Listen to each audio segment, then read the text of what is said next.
Hey everyone, Wayne Fox here, and today is my annual swap out the drive day. I have 4 brand new 6 terabyte enterprise class hard drives, and I thought, well, this would be a good time to do a video about backup and what I've experienced over the years. I don't know about you, but you probably know a photographer that has had a serious hard drive crash and lost data. I know several that have experienced some really serious problems.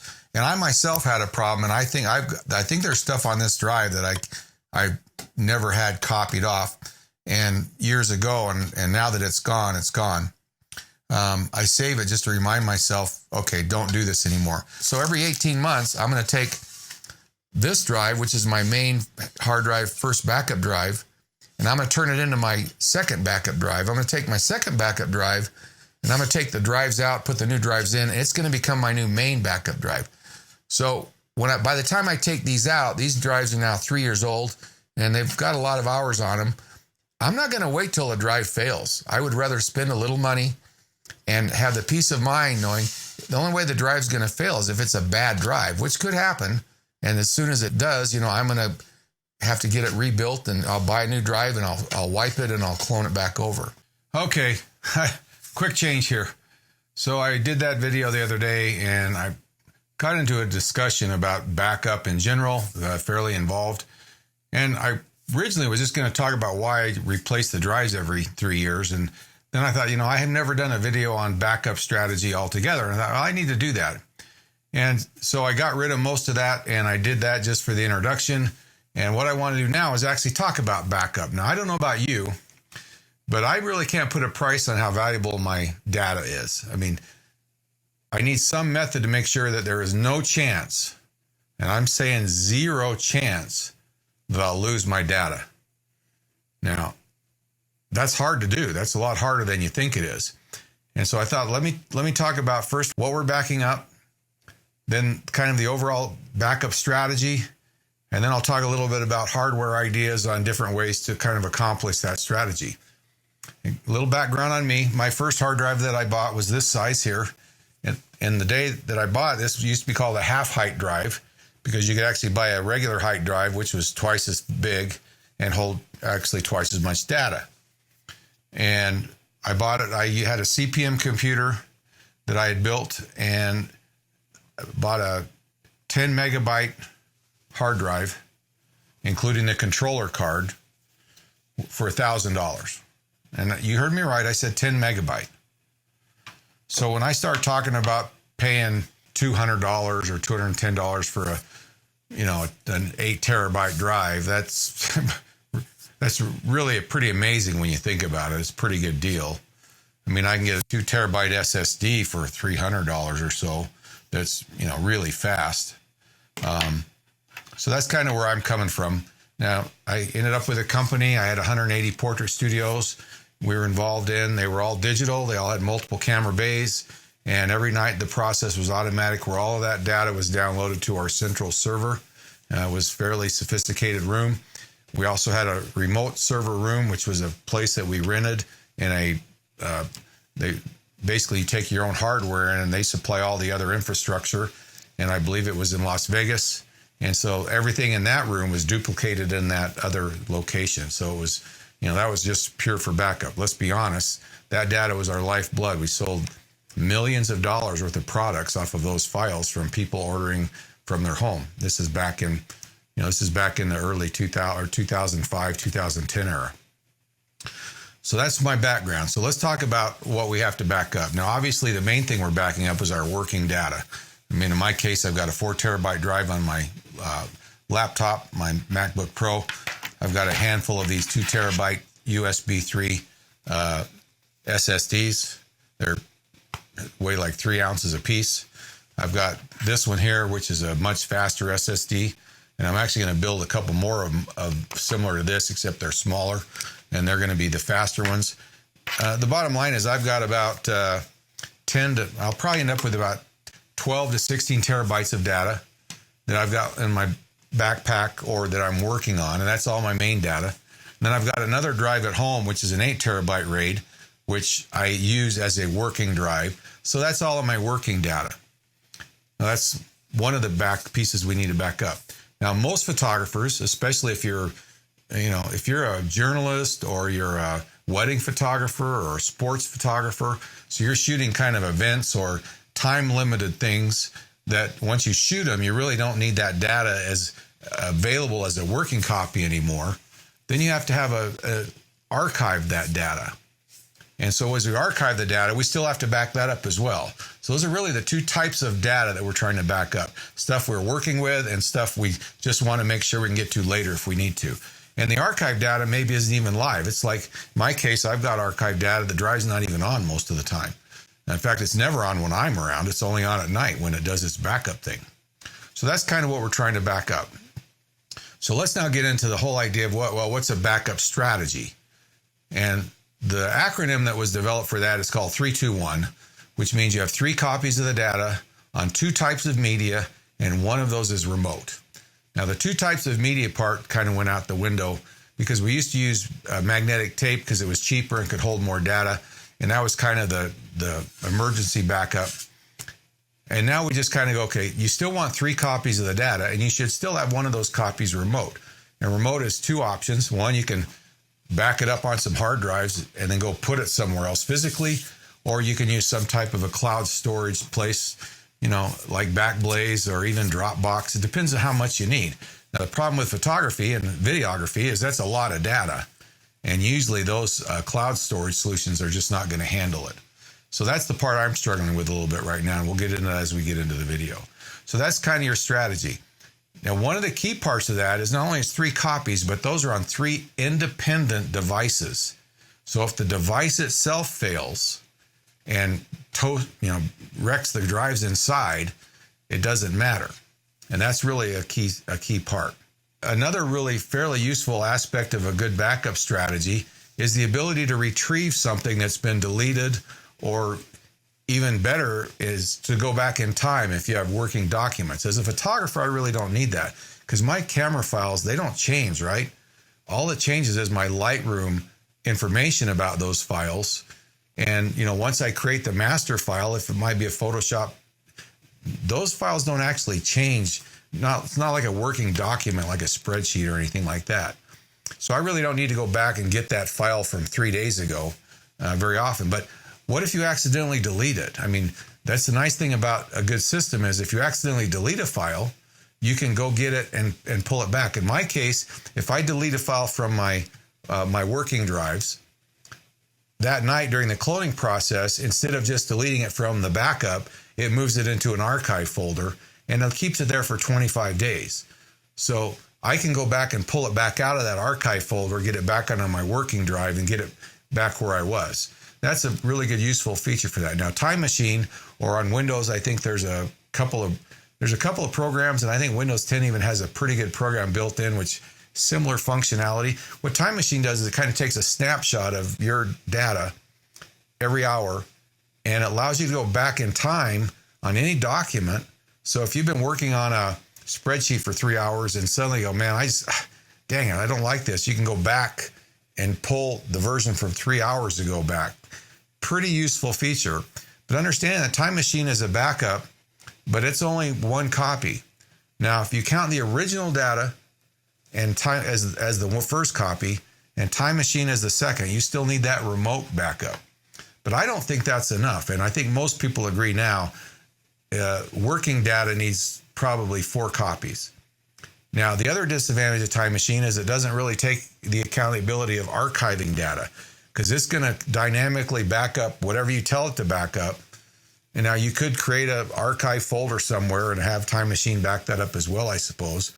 And you might be able to create a folder on the Time Machine drive that's independent of Time Machine, and that's where your archive goes. But at that point, now you want to create that next copy. So you're going to clone that entire hard drive with Time Machine or RAID cabinet, because you need something big, onto another drive to get your second cabinet. So you've got your working data, you've got the original, you've got your backup, and now you've got a second backup, and you're still going to go remote. So you end up with 4 copies of that, and that's how I work. That I believe for working data is important because it's important data. You're working with it. For the archive data, you end up with the first copy being in the first backup. So you end up with the 3 copies of that data. That's kind of how I feel. That's to me a good backup strategy. Now, you might disagree, and you're welcome to your opinion. Maybe it's overkill, but I've known a lot of photographers that have lost everything, not realizing that they weren't backing things up correctly. And all it takes is one little glitch in your hard drive, and boom, you could have a catastrophe on your hands. Give you an example, Seth Resnick, a pretty well-known stock photographer. He had Drobos. They were RAID 5 devices. Everybody, you go to a convention and say how great RAID 5 is because it's a self-contained backup. Let me clue you in now, they're lying to you, and I'll get to that in a minute. But he had like a series of 3 of them, and he had something happen, and it just kind of went down the chain. He lost everything. And he was able to pull it all back. I'm not sure exactly what ended up. He didn't go into a lot of detail in the video. But obviously, I doubt if he uses Drobos anymore. So that brings us to the hardware part. And so let's talk about your hardware options and everything from a lower priced to a more sophisticated, more advanced. Let's also talk about RAIDs and what they aren't, and what they are and what they aren't, and when you can use a RAID and what type of RAID you should use. You got RAID 0, RAID 1, RAID 10, or RAID 1 plus 0, RAID 5, and RAID 6. Those are the most common RAIDs that we use. Okay, so now we're down. We kind of know what we need to back up. We kind of know how many backups we need and kind of an overall strategy that we're going to shoot for, whether it's 3 or 4, or whatever you decide. So now let's talk about the actual hardware. So let's move these out of the way because these are not backups. Now, I'll be honest, one of these is a backup. This is a backup of my boot drive on my Mac. And I actually don't back this drive up to my other chain because that's already backing up. And this is mainly in case I have a problem, I'm in the field, my computer won't boot up.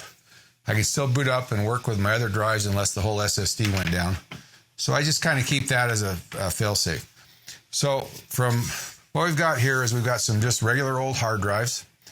And you could go buy cabinets, you can buy like an 8 terabyte Western Digital Passbook. Problem is none of those drives, you really know what kind of drive mechanism you're getting. And I kind of think, well, why don't you buy a drive mechanism where you can do some research and make sure it's a high quality. Like I said, pay a little more to get an enterprise class drive. And, we really want to make sure it lasts. And we're going to talk about that whole replacing drive thing in a minute. This is what's called a drive dock made by Otherworld Computing. It's a USB 3 or Thunderbolt 2, and they might have a Thunderbolt 3 USB 3.1 version now. I don't know. So it'll work for PCs or for Macs. And the whole idea here is you can take just a raw drive, just buy the drive with nothing else, drop it in. So all the hardware that's in the box when you buy that other drive that lets it talk to your computer is here. And if you need to buy a bigger drive, you don't have to buy a new box. You just buy another raw drive. Now, with that kind of a strategy, you could buy a pretty good drive. Maybe one's a working drive. And so you got your working drive. You might even have 2 or 3, quote, working drives. And then you've got backup drives. And maybe you have a backup drive that corresponds to each working drive. Or maybe your backup drive is really big. Let's say you got 2 4 terabyte working drives. So you buy a 10 terabyte backup drive, put them in, clone one over to a folder in one, clone the other, eject, put the other one in, clone it over to a folder one. So there's your 2 copies. Then if you want to go to the next level, you take this out, get another 10 terabyte drive, throw it in, have that clone over to this. Then 18 months, you take one of these out, and that's kind of the downside when you do it the first time.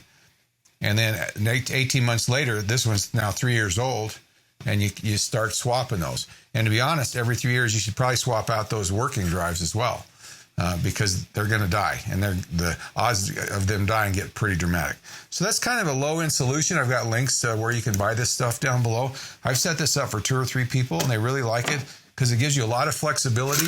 And once you buy the dock, the drives themselves are actually pretty cheap. Yeah, it's not the most sightly thing in the world.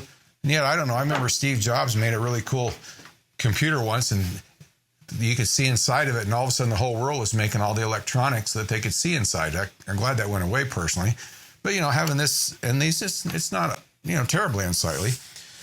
So these other 3 are RAIDs.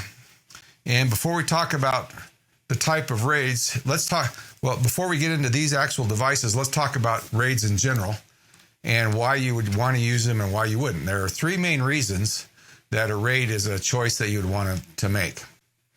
The first is speed. So if you take this drive, for example, I've got 4 hard drives mounted on these racks. They all insert. And like the ones I started the video with, those are combined to what's called a RAID 0. That means that all 4 drives work as one big drive. Now, as far as speed's concerned, let's say there's 4 platters rotating in this drive that the information is being written to. Well, now all 16 platters can work at the same time. So suddenly it's reading and writing very fast. Now, to give you an idea, that box that I built at the beginning of the video, which is now functioning up there as my backup, my read and write speeds to that are 450 megabytes a second. That's fast. Now, you don't always need that speed, but that's one reason that you do a RAID.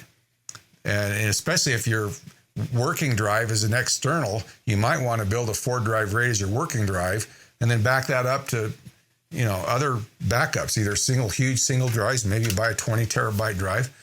But the speed is kind of important sometimes. The faster you can read the data and write the data, the faster everything works. So the other reason that you might do a RAID is for size, and that's really why I do it. So my 4 6-terabyte drives are now a single 24 terabyte drive as far as my system is concerned. So I don't have to worry about, this won't fit on this backup, so now I need this on this backup, and I don't have to keep track of anything. I can get everything I need onto that one quote drive, that one 24 terabyte RAID. And the next time I upgrade in a year and a half, I'll probably be buying 8 or 10 terabyte because I'm accumulating a lot of data. Most of it's archive data. If 3 years, I might want to go back and pull a clip off an old video. And I made the mistake. I've got some videos. In fact, my #1 video on YouTube, which I'll throw up there in case you're interested. It's a pretty cool technique that I was kind of the inventor of way back when. There's a few other people have sort of done videos about it now. But that video, I don't have the original material for anymore. So I can't change it. And I don't know what I did with it. I wasn't backing things up as well back then. And that's the whole concept of that, archiving the data so you can have it. So that's another reason for a RAID, is to be fast.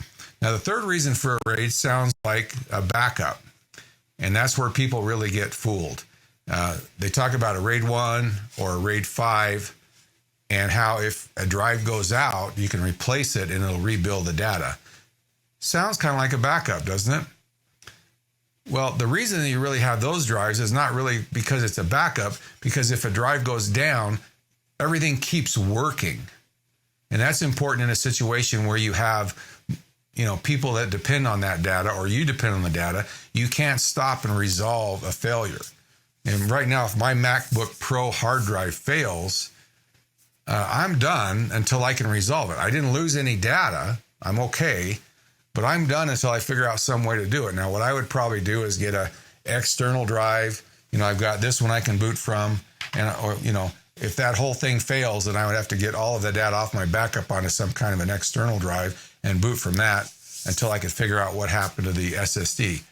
And so that's kind of why a RAID works. You've got a RAID that you're accessing the data to. Even if one drive dies, you can still get to the data. So let's talk about the 2 versions of RAID. RAID 5, which is what you've probably heard of. It's what Drobo tries to sell you, or Synology tries to sell you. And RAID 5 says, okay, we're going to take 3 drives and put all of our data on it. We're going to take another drive. This is if you have 4 drives in your cabinet. We're going to take another drive and create what we call a parity bit. And what we can do is, if any one piece of those 4 pieces are missing, we can figure out what the missing piece is. It's kind of like algebra, where you can X and Y to one side of the other. As long as you know 2 things, you can figure the third one out, right? And that's kind of how it works. Sounds like a backup, right? Well, let's talk about the problem with that. So Backblaze has discovered that the first year of a drive's life, it has a higher chance of failing than the next 2. And that's because of a hardware malfunction. And that's always a chance you take. And that's why I don't think, 1 copy plus 1 remote copy is enough. I think that's why I want the 2 backups. Because here's the problem. Let's say you've got your original data and you got your 1 backup. And maybe you don't even have a remote because you think, I'm backing everything up. I've got my copy, I got my backup. Well, one of them dies. And in the process of trying to get it back, the other one happens to die. it's not as unlikely as you think. So that's kind of the problem. Well, with a RAID, here's the problem. That means that after 3 years, so what they found is after 3 years, a drive has about an 11.9% chance of failing in the, and that actually climbs 3 years, 1 month, it's more, 2 years. So it's kind of climbs in a curve, right? So that tells me, let's say that you went with just that number, 11.9%. So you knew that you had 11.9% chance that one of the 4 drives would fail in this cabinet. Now, I have a son-in-law who's a statistician major in college. I says, well, what's the probability of the whole thing failing based on that probability? And you don't just add them up, so it's not like 48%, but it's actually pretty close to that. So that means that over the next year, you've got a 40% probability that one drive will fail. And then you got to deal with it, right? That's why I don't go past 3 years. I don't want to get to a point where a drive fails. I want to make sure that if it ever fails, it's going to be something abnormal, and I'll deal with it when I do. But I would prefer not, and I'm not going to wait till failure and then try to fix it, because I'm still worried that if that fails and then I'm trying to copy it over and something goes wrong, suddenly I'm in real trouble. My data is too important to me. But here's the other problem, and this is why RAID 5 isn't a backup. So you take this 3-year-old drive out. The other drives are also 3 years old. Their chances of failing are still pretty high. And you haven't really worked these drives much over the last few years, because when you need data, they spin up, and when you don't, they spin down. So most of the time, they're just sitting there. And now you're going to tell these 3 drives, look, we want you to run 24/7 for the next several days while we try to rebuild this data over here. And if at any point in time you hit a bad sector or a single read error in one of those 3 drives, you're toast. And that's what happened to me. I put the drive in, churned away, still churning 5 days later. And I came in, and now it's gone. Nothing there, can't see it. I mean, it's worthless. Now, if you have really, really high-end RAID hardware, that'll rebuild a lot faster. But from the research I've read, a lot of people say your chances of one of these others having an error while rebuilding the other drive is like 50 to 60%. That doesn't sound like a backup to me. That does not sound like a backup. So as a solution to keep going, RAID 5 is really good. It's especially good in a Nass, network attached storage solution, where it's an independent server, no computer attached, serving data to multiple people in a situation when in a working environment where you just cannot stop working. And so you can keep working until later on where you can deal with a problem. And even a Nass, if you're smart, you're going to actually be backing it up to a second Nass. So if your one goes down, the other one is full live, while you try to either try to put a new drive in, or in my case, I'd put 4 new drives in and try to get it all cloned back over. Now let's talk about Nass before we get to RAID 1, because Nass, if you are a single photographer working kind of alone, or you don't really need more people than one to access the data at any given time, then a Nass makes no sense at all, because you're going to spend more money. It isn't a backup solution. It's a RAID 5. You still need to do your backups on other devices, redundant copies on multiple devices. And you probably don't need the ability to just keep working if it goes down. Now, in my case, I could keep working because I've got another copy. Now, I just have to go get that other copy, right? It's not real convenient.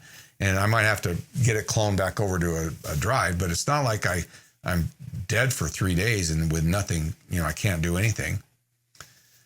But a Nass is slow. To give you an idea, an attached drive could be up to 2,000 megabytes a second. Now, my RAID 4 is giving me about 450 megabytes a second. If you've got really, really good Wi-Fi, you might get 160, 140 megabytes a second, which is 1/3 of the speed that the drive's capable of. And if you've got normal Ethernet and you've got a hard line, most of the time, unless you decide to invest in 10 gigabit Ethernet, most devices are only coming with gigabit Ethernet, which can only get about 125 megabytes a second. Now, why wouldn't you want to have, if you build an SSD, you can have, you're talking over 1,000 megabytes a second. the faster your drive, the faster things work, especially if it's your working drive. I mean, if you can put all your data on an SSD for Lightroom, it's amazingly faster. So Nass is typically kind of slow. Now, it's not horrible. And if the collaboration and the storage is important, you'll survive it. But if you don't need that ability, then having a Nass doesn't make any sense. Why spend the money? Just get a good RAID and build a good system and hook it straight to your computer. Now, the only other time Nass would make sense is if you need to access the data while you're away. And so you can set your Nass up so it's accessible from a remote location. I don't ever need that with buy a handful of these and just take it with you. I mean, that's kind of what I'm doing now. I pretty much have everything with me. So whatever I feel like working on, I can. So I don't really think Nass is a great idea for most photographers. And if they are, you're a shop that should have somebody that's consulting with you about servers and storage and management and things like that.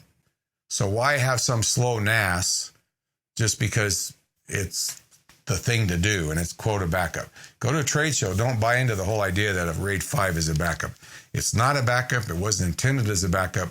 And you still have to back that up. And if it goes down, you're probably no better off than if it was a RAID 0. I mean, that's what I would feel. I'd rather have a RAID 0, which is even faster, because the Nass can only work at the speed of 3 drives and even a little slower than that, whereas a RAID 0 can work at the speed of all 4 drives. So let's talk about RAID 1. RAID 1 is the idea where I take 2 drives and they are mirrors of each other. So when I write data from my computer to a drive, it actually writes to both of them at the same time. So basically each drive is an exact mirror of the other drive. Now that sounds like a backup too, doesn't it? If the one drive dies, the other one keeps functioning. And that's actually better than this, I think, because to rebuild that drive is pretty much a straightforward cloning process. I've never actually tried to rebuild a RAID 1 drive, but 2 problems with that. Number one, now it's really slow because you only get the speed of 1 drive, right? And even though it's a copy, it's not on an independent device. So what if the cabinet they're in goes wacko? And finally, what if you write some corrupted data and it actually goes to both drives and suddenly your directory is trashed? Or you delete something really important and of course it deletes them from both. Because neither RAID 5 nor RAID 1 has the ability to archive the data that you need. So the advantage of RAID 1 is it keeps things keep going, just like the RAID 5. They keep going at the same speed, even though that was slower, because you're not having to rebuild any data on the fly. And that kind of brings you to RAID 10, which is the best of both worlds. And if you really have a super important situation where you really need the data to be available full time, can't lose any time, then you could consider RAID 10, RAID 1 plus 0. So what we do is we take 2 drives and we make a mirror. We take another pair of drives, we make a mirror. We could even have a cabinet with 8 drives and make 2 drives with a mirror here. Wouldn't even have to be in the same cabinet. And another drive, so you got 4 sets of drives that are mirroring each other. Now you take those 4 RAID 1s and you stripe them into a RAID 0. So suddenly you're getting a lot of speed, but you also have an immediate kind of a backup, which will be available if any one drive dies, nothing slows down, everything keeps going. To me, that's actually, as cheap as drives are now, that's a way better solution than a RAID 5 because it's a lot more reliable. So that's kind of the problem with RAIDs, and that's kind of the problem with Nasses. Personally, I don't buy RAID 5s. To buy a RAID 5 cabinet costs you more money. And you might as well just buy a RAID 0, make your RAID, because it's just a cabinet that holds drives, and your operating system, Windows or Mac, actually creates the RAID and controls all that. And it works really well. I've been using software RAIDs by Mac for forever. There was a little span in time where Apple, for some reason, when they rewrote the disk utility, forgot to put RAID functionality in there. And I had to use a program called SoftRAID, which I don't like as well. It claims it's better, but I just like the simpleness. And right now, the RAID software in the Mac OS is very clean, very simple. Haven't used it on Windows, but I'm assuming it's probably got a nice, clean user interface, really easy to build yourself. So Personally, I build arrays because I want the 24 terabytes in one drive. I don't want to deal with a bunch of small drives trying to figure out what backup is to what thing, because it's just really nice for me. Like I said, my system, I use a program called Carbon Copy Cloner. At 3 in the morning, the power comes on to my 2 drives that I showed at the beginning of the video. When they spin up, my computer sees them. Carbon Copy Cloner says, oh, those drives are here. Let's back everything up. It backs everything up. As soon as it's done backing all of my working drives up, it then backs itself up to the next one, other box. And then it unmounts both so they're no longer on my desktop. And then the device that turns the hard drives on 4 hours later actually powers them down. So they're sitting there turned off most of the time. Okay, well, I think I've covered the full gamut. I probably left something out. I hope not. If you have any questions, hit me with a comment down below. If you don't agree with me, that's fine. I don't want to get into technical debate down below. I encourage everybody to watch this video, to go watch other videos about backing up and try to understand this themselves, to do some research, do some articles. Don't just take my word for it. And you find out what comfort level you need for your data. In my case, I'm pretty comfortable with my idea that I got 4 copies of my working data, 3 copies of my other data, 1 in a remote site. And I don't have a problem building 2 24 terabyte cabinets and then trying to figure out maybe my idea is to have 2 12 terabyte drives that I put in here, clone over, take them to my office and keep them. Well, thanks for watching the video. Until next time, make sure you click the subscribe button down in the corner. And until next time, see ya.